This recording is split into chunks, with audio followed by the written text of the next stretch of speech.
District and session courts Islamabad ने PTI कारकुनान को 6 नवंबर को एहतजाज की केसेस में सजाएं सुना दी। पीटीआई कारकुनान को 6 माह कैद की सजा सुनाई गई है। मजीद जानेंगे डॉन न्यूज़ के नुमाइंदे ताहिर नसीर से। ताहिर, क्या तफसीलात हैं? जी देखिए, इस्लामाबाद के डिस्ट्रिक्ट एंड सेशन अदालत में थाना रमना और थाना तरनौल में पीटीआई कारकुनान के खिलाफ 26 नवंबर एहतजाज के बाद मुकदमात दर्ज थे और peaceful assembly and public order act के तहत ये मुकदमात दर्ज किए गए थे।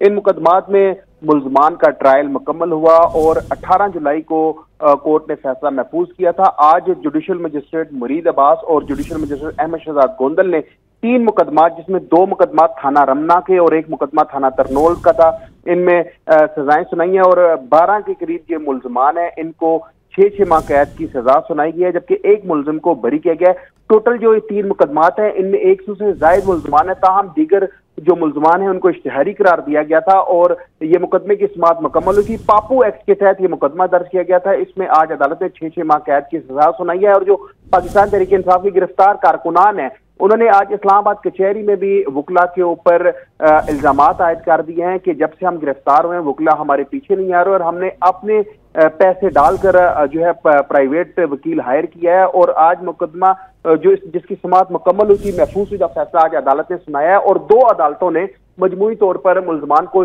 6 माह कैद की सजा सुनाई है। टोटल ये 12 मुल्जमान है, 1 मुल्जिम से बरी किया गया है। जो दीगर मुल्जमान है उनको इश्तिहारी करार दिया जा चुका है। जी, बहुत शुक्रिया ताहिर नसीर इन तफसीलात के लिए।